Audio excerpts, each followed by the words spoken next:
तो हमारा chemical bonding जब स्टार्ट होता है तो ऑक्टेट स्टेट से स्टार्ट होता है, लुईस थ्योरी से स्टार्ट होता है। तो लुईस थ्योरी ये बताता है कि एलिमेंट क्यों बॉन्ड बनाते हैं। उसने अपना थ्योरी दिया, उसने बहुत सारा चीज़ एक्सप्लेन किया और सही भी एक्सप्लेन किया। बहुत सारा चीज़ उसका नेगेटिव रह गया, जो नेगेटिव चीज़ था उसको वीबीटी क्लैरिफाई किया। लेकिन वीबीटी कुछ ऐसे चीज़ था जिसको एक्सप्लेनेशन नहीं कर पाया, तो वो वीएसपीआर किया। जैसे फॉर एग्जांपल हमारा अगर हम देखेंगे तो वाटर हो गया, एमोनिया हो गया, ये जैसे मीथेन हो गया। अगर इनका हाइब्रिडेशन अगर देखें तो इसका हाइब्रिडेशन क्या है, sp3 हाइब्रिडेशन है। वाटर का भी हाइब्रिडेशन sp3 है। एमोनिया का भी हाइब्रिडेशन जो है sp3 है। बॉन्ड एंगल अगर देखा जाए तो यहाँ पे मीथेन में बॉन्ड एंगल कितना होता है, 109.5 डिग्री होता है।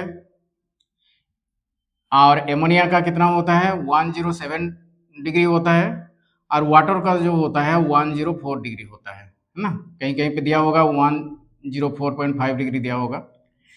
तो जब यहाँ पे हम देख रहे हैं कि हाइब्रिडेशन सेम है तो बॉन्ड एंगल भी तो सेम होनी चाहिए। तो बॉन्ड एंगल क्यों अलग है, तो यही एक्चुअली वीएसपीआर थ्योरी एक्सप्लेन करता है। ठीक है, तो वीएसपीआर का मतलब होता है कि valence shell electron pair repulsion theory. तो यहाँ पे एक्चुअली जो बॉन्ड जो बनाते हैं वो कौन बनाते हैं, जो सेंट्रल एटम के वैलेंस शेल में जो इलेक्ट्रॉन होते हैं वो बॉन्ड बनाते हैं। तो उसमें से क्या होता है कि कभी कभी कुछ सेंट्रल एटम का सारे इलेक्ट्रॉन बॉन्ड बना देते हैं, और कहीं पे ऐसा ही होता है कि कुछ बॉन्ड बनाते हैं और कुछ जो लोन पेयर के रूप में रह जाते हैं। ठीक है, जैसे यहाँ पे क्या होता है, कार्बन का वैलेंस शेल में कितना इलेक्ट्रॉन है, वैलेंस शेल में 4 इलेक्ट्रॉन है। तो ये क्या करता है, जो 4 इलेक्ट्रॉन को यूज करता है और हाइड्रोजन के साथ बॉन्ड बनाता है ना। लेकिन यहाँ पे एमोनिया में अगर देखें तो नाइट्रोजन के पास कितना है, वैलेंस शेल में 5 इलेक्ट्रॉन है, लेकिन 2 इलेक्ट्रॉन बॉन्ड नहीं बनाते हैं और 3 इलेक्ट्रॉन बॉन्ड बनाते हैं। उसी प्रकार के ऑक्सीजन में क्या है, ऑक्सीजन में 6 इलेक्ट्रॉन है, तो 6 में से सिर्फ 2 बॉन्ड बनाते हैं और जो 2 लोन पेयर होते हैं। ठीक है, तो ये जो बॉन्ड पेयर और जो ये लोन पेयर के बीच में क्या होता है, रिपल्सन होता है। बॉन्ड पेयर और बॉन्ड पेयर का रिपल्सन अलग होता है, लोन पेयर और लोन पेयर का रिपल्सन अलग होता है, लोन पेयर और बॉन्ड पेयर का रिपल्सन अलग होता है। तो इसमें क्या होता है कि देखो, इसमें अगर हम मीथेन में देखते हैं तो इसके पास कोई भी लोन पेयर नहीं है। ठीक है, सारे बॉन्ड पेयर हैं। तो ये इसको जितना रिपल करेगा इसमें भी रिपल्सन क्या होगा, सेम होगा। ठीक है, तो इसमें रिपल्सन क्या होता है कि बॉन्ड पेयर और बॉन्ड पेयर के बीच में ही है। लेकिन इसमें क्या होता है, बॉन्ड पेयर और बॉन्ड पेयर के बीच में रिपल्सन तो है, लोन पेयर और बॉन्ड पेयर के बीच में रिपल्सन है। इसमें अगर हम देखते हैं तो बॉन्ड पेयर और बॉन्ड पेयर के बीच में रिपल्सन होता है, और लोन पेयर बॉन्ड पेयर के बीच में, और लोन पेयर के बीच में रिपल्सन होता है। ठीक है, तो इसीलिए ये जो बॉन्ड एंगल हाइब्रिडेशन सेम है। हाइब्रिडेशन जब हम काउंट करते हैं तो बोथ हम लोन पेयर को भी लेते हैं और बॉन्ड पेयर को भी लेते हैं, है ना। अगर इसमें देखें तो टोटल बॉन्ड पेयर कितना है, 4। इसमें लोन पेयर और बॉन्ड पेयर कितना है, 3 बॉन्ड पेयर हो गया, 1 लोन पेयर हो गया, 4। इसका 2 बॉन्ड पेयर 2 लोन पेयर 4। इसीलिए हाइब्रिडेशन तो सेम है लेकिन बॉन्ड एंगल अलग अलग होते हैं। तो बॉन्ड एंगल देखो, इसका जैसे शेप क्या होगा, इसका जो स्ट्रक्चर, कभी कभी क्या होता है कि बच्चों को दिक्कत होता है कि स्ट्रक्चर और शेप डिसाइड करने में दिक्कत होती है। वो समझते हैं कि स्ट्रक्चर और शेप दोनों सेम है, दोनों सेम नहीं है। स्ट्रक्चर जो होता है, हम लोन पेयर और बॉन्ड पेयर इन दोनों को मिला के हम स्ट्रक्चर डिसाइड करते हैं। लेकिन जब शेप के बारे में बात आता है तो शेप सिर्फ बॉन्ड पेयर से होता है।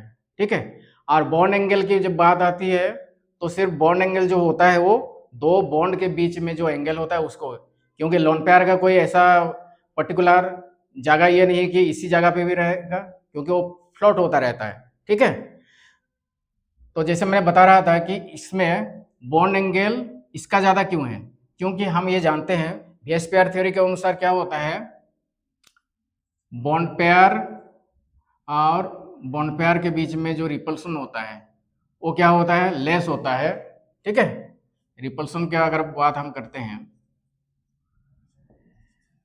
तो बॉन्ड पेयर रिपल्सन क्या होता है, लेस होता है comparison to bond pair lone pair के बीच में जो रिपल्सन होता है। और बॉन्ड पेयर लोन पेयर का रिपल्सन जो होता है लेस होता है, तो लोन पेयर और लोन पेयर के बीच में जो रिपल्सन, तो ग्रेटर द रिपल्सन, तो इसमें क्या होता है कि बॉन्ड पेयर का रिपल्सन लोन पेयर से कम होता है। तो अगर ज्यादा लोन पेयर बढ़ते हैं, greater the number of lone pair laser will be the angle. क्या होता है कि लोन पेयर को थोड़ा ज्यादा जगह चाहिए, तो बॉन्ड पेयर को क्या करता है, पुश करता है। पुश करेगा तो क्या करेगा, क्या होगा, बॉन्ड पेयर थोड़ा स्क्वीज हो जाएगा, एंगल घट जाएंगे ना। यहाँ पे आप देखो, यहाँ पे सिर्फ बॉन्ड पेयर है, तो इसीलिए क्या होता है कि मीथेन में हमारे बॉन्ड एंगल इतना है 109.5 डिग्री, जबकि एमोनिया में एक लोन पेयर है। तो यहाँ पे क्या हो रहा है, ये साइड से रिपल्सन हो रहा है, ये साइड से भी रिपल्सन हो रहा है। ऐसा नहीं कि सिर्फ लोन पेयर ही क्या उसको मतलब पुश करेगा, इसमें बॉन्ड पेयर भी तो अपना ये जगह देखेगा ना, इसका भी स्टेबिलिटी होता है। तो यहाँ पे लोन पेयर और बॉन्ड पेयर के बीच में रिपल्सन हो रहा है, तो एक लोन पेयर होने के कारण क्या हो रहा है ना, उतना ये पुश कर नहीं पा रहे, तो इसलिए बॉन्ड एंगल यहाँ पे कितना है एमोनिया में 107 डिग्री। लेकिन इसमें क्या होता है कि यहाँ पे लोन पेयर और लोन पेयर के बीच में रिपल्सन हो रहा है। ठीक है और लोन पेयर और बॉन्ड पेयर के बीच में रिपल्सन हो रहा है, तो लोन पेयर मतलब उस जगह पे ये रहते हैं जहां पे क्या होगा कि मिनिमम रिपल्सन होता है। तो अगर पूछा जाए कि इसका स्ट्रक्चर जैसे हो गया टेट्राहेड्रल स्ट्रक्चर है, लेकिन इसका शेप क्या है, बेंड शेप है, तो ऐसा ही शेप क्यों हुआ, हम इसका अलग से भी शेप बना सकते थे। बात यह है कि इसी बेंड शेप में जब रहता है तो इसका स्टेबिलिटी मैक्सिमम होता है। ठीक है, तो जो हम शेप जो बनाते हैं ऐसा शेप क्यों होता है, क्योंकि उसी शेप में उसका स्टेबिलिटी ज्यादा होता है। तो जहां पे लोन पेयर और बॉन्ड पेयर के रिपल्सन या लोन पेयर और लोन पेयर के रिपल्सन जो मिनिमम होता है, वहां पे क्या होता है कि मॉलिक्यूल स्टेबल होता है और वहीं उसका शेप बन जाता है। ठीक है, तो शेप हम देखेंगे, जो बॉन्ड पेयर को लेके शेप डिसाइड होता है और लोन पेयर और बॉन्ड पेयर को लेके हमारा क्या होता है, स्ट्रक्चर डिसाइड होता है। तो तीनों का स्ट्रक्चर क्या है, तीनों का स्ट्रक्चर जो है टेट्राहेड्रल है। लेकिन जब शेप जब देखेंगे तो इसका शेप टेट्राहेड्रल हो गया, इसका पिरामिडल हो गया, है ना, पिरामिड जैसे दिख रहा है, इसके ऊपर एक लोन पेयर है और इसका शेप हो गया बेंड शेप। ठीक है, तो यही एक्चुअली VSPR थ्योरी एक्सप्लेन करता है। लेकिन VSPR थ्योरी बहुत सारा ऐसा कुछ चीज होते हैं जो एक्सप्लेन कर नहीं पाता है, तो आगे जाके बेंट उसको एक्सप्लेन करता है ना। जैसे हम यहाँ पे क्या किए कि यहाँ पे तो मतलब जो सराउंडिंग एटम जो थे यहाँ पे हमने सेम लिया है। मान लो सराउंडिंग एटम क्या होता है कि मैं मान लो ऐसा ये लेता हूँ PF2Cl3 या PF3Cl2, ऐसा मैंने लिया।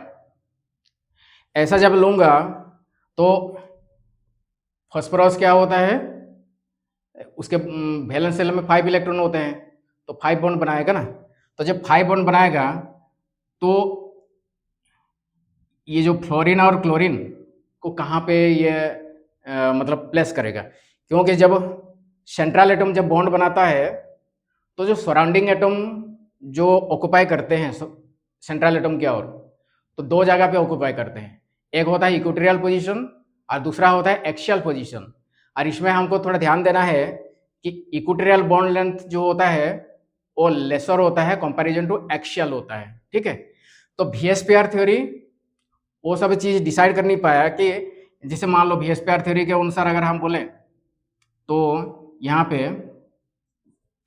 इसको मान लो लेते हैं। ठीक है, तो 2 फ्लोरीन को मैंने यहाँ पे रख दिया, 1 क्लोरीन को यहाँ पे रख दिया और यहाँ पे 2 क्लोरीन को रख दिया। ऐसे भी रख सकता हूँ क्योंकि VSPR थ्योरी से हमको कुछ पता नहीं चलता है, कैसे भी रख दे। लेकिन यही जो क्या करता है कि बेंट एक्सप्लेन करता है कि हम कहाँ पे रखेंगे। ठीक है, तो बेंट रूल जो होता है, जो बहुत सारे टीचर बेंट रूल के बारे में ऑनलाइन में भी समझाए हैं। तो बेंट रूल का शॉर्टकट में अगर देखा जाए तो एक्चुअली बेंट रूल जो बोलता है कि जब लोन पेयर की बात आता है और मोस्ट इलेक्ट्रोनेगेटिव एटम की बात आएगा तो उसको हम कहाँ पे रखेंगे, क्योंकि लोन पेयर का भी रिपल्सन ज़्यादा होता है और मोस्ट इलेक्ट्रोनेगेटिव एटम का भी ज़्यादा रिपल्सन होता है। ठीक है, इसका टेक्निकल जो होता है अंदर बहुत है, लेकिन मैं ऊपर ऊपर से बता रहा हूँ। तो ये बात ये करता है कि जब मोस्ट इलेक्ट्रोनेगेटिव एटम आता है तो उसका जो इलेक्ट्रोनेगेटिव होने के कारण रिपल्सन पावर ज़्यादा रहता है।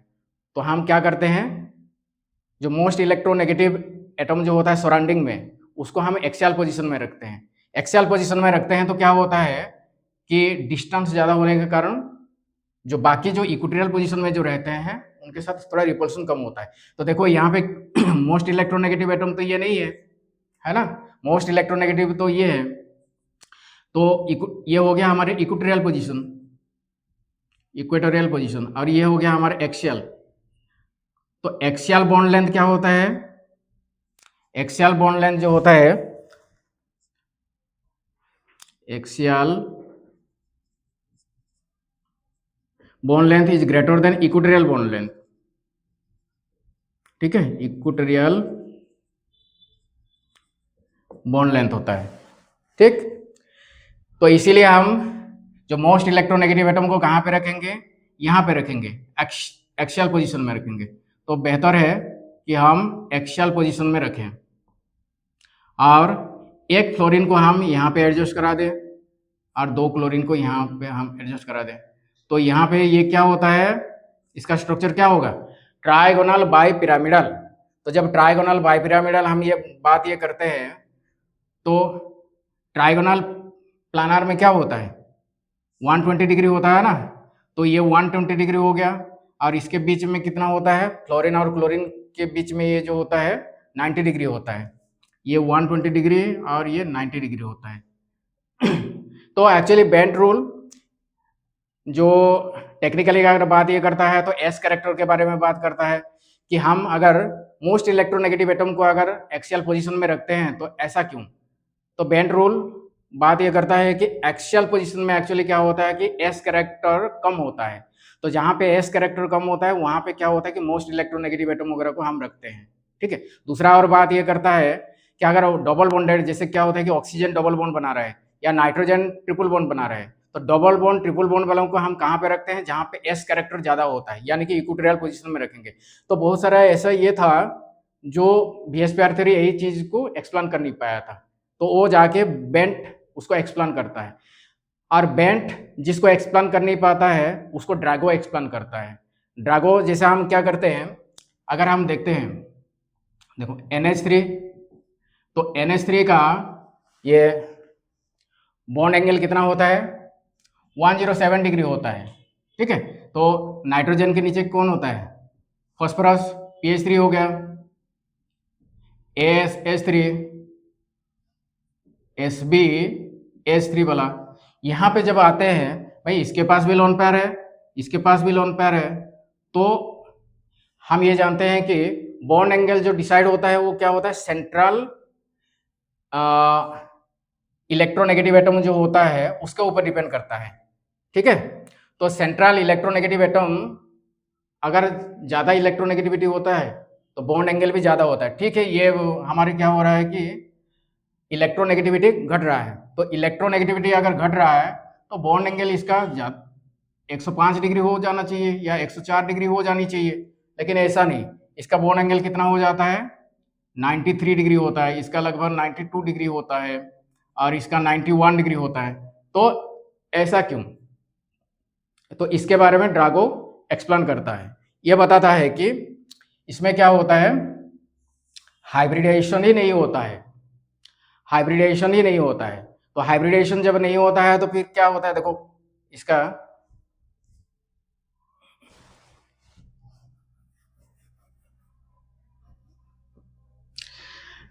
जब हम फॉस्फोरस की बात ये करते हैं तो क्या होता है, 3a² 3p3 होता है ना।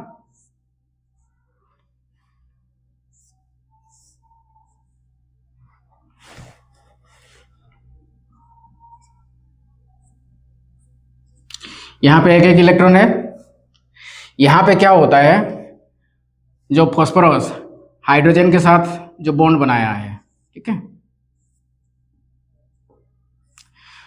तो फॉस्फोरस का p ऑर्बिटल और क्या उसको बोलेंगे, ये हाइड्रोजन का s ऑर्बिटल, तो इनके बीच में क्या होता है, हाइब्रिडेशन होता है, यानी कि ओवरलैप होता है। लेकिन ये वाला क्या होता है, ये जो s इसके साथ हाइब्रिडेशन नहीं होता है, यानी कि ये क्या होता है कि प्योर, यानी कि अगर देखा जाए तो 90 डिग्री में हो रहा है, ठीक है। तो इसको एक्सप्लेनेशन करने के लिए ड्रागो ने क्या किया, ये जैसे हमारा x एक्सिस होता है, ठीक है, y एक्सिस होता है और हमारे z एक्सिस होता है। तो इस प्रकार पोजीशन में ये रहते हैं, तो एक दूसरे का कितना 90 डिग्री, एक दूसरे को 90 डिग्री में कोट कर रहे हैं। तो ये बताता है कि क्योंकि ऐसा प्योर ऑर्बिटल ये पे है और 90 डिग्री में लगभग ये क्या करते हैं कि बॉन्ड बनाते हैं। तो 90 डिग्री के आसपास जब अगर हम देखें ये वगैरह किस प्रकार के एडजस्ट करते होंगे, ये जो तीनों पीएच बॉन्ड वाला कैसे अरेंजमेंट होते होंगे। तो ऐसे बताया है कि एक्स वाई जेड एक्सिस में ऐसे अरेंजमेंट होंगे और 90 डिग्री एक दूसरे का 90 डिग्री में है, तो 90 डिग्री के आसपास होते हैं। तो इसीलिए हम अगर देखते हैं तो ये वाला क्या होते हैं, जैसे NH3 हाइब्रिडेशन करता है, तो ये उस प्रकार की हाइब्रिडेशन नहीं करते हैं। तो इनका जो बॉन्ड एंगल जो होता है वो 90 डिग्री के आसपास होता है। PH3 का भी देखो तो 93, इसका 92 और इसका 91 है ना। तो ड्रागो उसको जाके एक्सप्लेनेशन करता है। तो VSPR थ्योरी को पूरी तरह से अगर जानना ये है तो VSPR थ्योरी एक्चुअली क्या है, शेप और स्ट्रक्चर के बारे में बताता है। थोड़ी जो नहीं बता पाया उसको बैंड बता देता है, जो बैंड में थोड़ी कमी रह जाती है उसको ड्रागो एक्सप्लेनेशन करता है, ठीक है।